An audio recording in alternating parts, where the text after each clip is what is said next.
Selection process शुरू हो चुका है, इसलिए शिक्षा मित्रों को यहाँ पे वेटेज मिलना चाहिए। तो उसको डबल बेंच ने ये कहते हुए खारिज कर दिया कि ATRE जो है वो बिल्कुल क्रिस्टल क्लियर है कि वो सिर्फ जो है पात्रता परीक्षा मानदंडों में से एक है।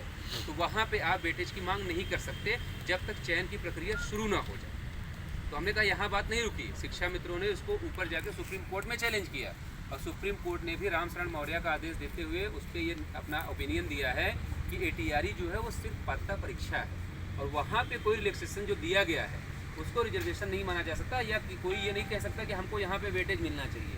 तो वहाँ पर भी उन्होंने ATRE को सिर्फ पात्रता परीक्षा माना।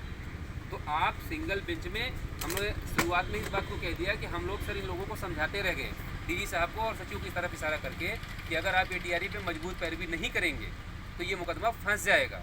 हमने कहा सर दुर्भाग्य से बैड लक हम लोगों का है और विभाग का भी है कि वही हुआ जो हम लोग नहीं चाहते थे। और उन्होंने कहा कि आप क्या चाहते हैं, तो हम लोगों ने कहा कि हम लोग ये चाहते हैं कि दो सुप्रीम कोर्ट के जजमेंट हमारे साथ हैं।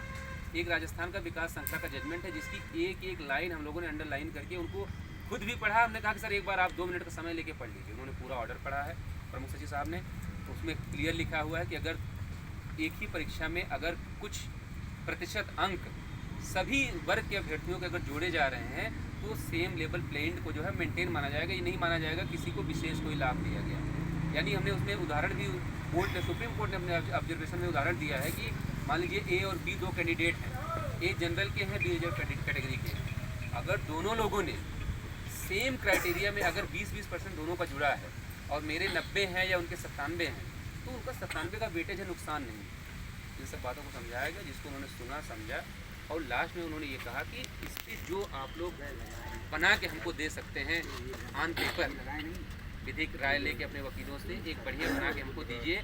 हम भी सलाह ले रहे हैं, लीगल ओपिनियन ले रहे हैं अपने विभाग में और न्याय विभाग में। तो हम भी इसमें बैठक करके देखेंगे, 4-6 दिन जो हमें समय लगेगा वो हम देखेंगे। उसके बाद आप भी दे जाइए हमको, हम दोनों को आधार बना के अगर हमको लगेगा कि सुप्रीम कोर्ट डबल बेंच से हमको रिलीफ मिल सकती है तो हम इसको आगे प्रोसीड करेंगे। अभी तक का लेकिन जो मोटा मोटा उन लोगों को समझ में आ रहा है वो यही है कि अभी वो किसी नतीजे पे पहुंचे नहीं है कि इस ऑर्डर पे करना क्या। क्योंकि अभी भी हम लोग वहाँ बैठे थे तो सचिव परिषद और निदेशक महानिदेशक को तो जानकारी है, लेकिन प्रमुख सचिव साहब को इस बारे में सिर्फ इतना पता था कि ऑर्डर हमारे अगेंस्ट आया, इसके अलावा उनको कुछ पता नहीं। तो आज उनको भी पता चला, उन लोगों ने कहा है कि हम इस पर जो है चर्चा करेंगे कि क्या निकल के आ सकता है, आप लोग जो है बना के दीजिए। तो ये सब बातचीत हुई है। बाकी जो हम लोग अभी थोड़ी देर पहले चर्चा कर रहे थे उस पर जो हम लोग अभी बातचीत कर लेंगे बैठ के, सब लोग इकट्ठा हैं। और सबसे बड़ी बात ये है कि वो तभी जाएंगे जब दबाव बना रहे। दबाव नहीं बनेगा तो उनकी कोई गरज नहीं है आगे पीछे जाने। वो उसी को लीपा पोती करके समेट देंगे। और बेसिक का इतिहास रहा है कि जब भी सरकार कोई एक आदेश पाती है तो उसकी आड़ में और भ्रष्टाचार होता है, ना कि साफ सफाई होती है। 72,825 भर्ती का उदाहरण सामने है कि पहले एक बार मेरिट कम आ गई थी, एक हाईकोर्ट से जजमेंट हो गया कि पुनर्निरीक्षण किया जाए, निरीक्षण के नाम पे मेरिट और ऊपर चली गई।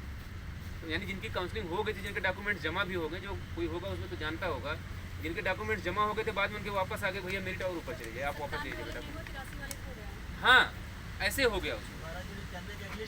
हाँ 12,000 जैसे अपनी 6800 की लिस्ट आई थी वैसे वहाँ भी एक 12,091 लोगों की लिस्ट भी इसी विभाग ने निकाली थी। हाँ और वो भी चली गई। ये तो क्वेश्चन होने का आदेश हो गया, उसका आज तक क्वेश्चन होने का आदेश नहीं हुआ, लेकिन उसमें कुछ नहीं हुआ। हाँ सीटें कुछ नहीं हुआ तो लिबर्टी स्टेट को मिल गई। तो यहाँ भी परिस्थिति यही है क्योंकि उन लोगों ने वही गलती की कि जब दबाव बना था तब नहीं बनाया था, वो कोर्ट के भरोसे बैठे थे, उनको लगा कि हम कोर्ट से ले लेंगे। संजय सिन्हा सचिव हुआ करते थे तो यही उसके जो लीडर थे, बड़े खास हैं तो बहुत कुछ कह भी नहीं सकते उनको। तो जब हम लोग उनसे कहते थे कि भैया आप जो है थोड़ा सा इसको प्रोटेस्ट करिए, 12,000 लोग हैं, अगर 1200 लोग भी आपके साथ आ जाएंगे। हाँ आपने नाम ले लिया, मैं नहीं लेना चाहता था नाम। तो वो लोग कहते थे कि भैया हम संजय सिन्हा को भेजेंगे जेल,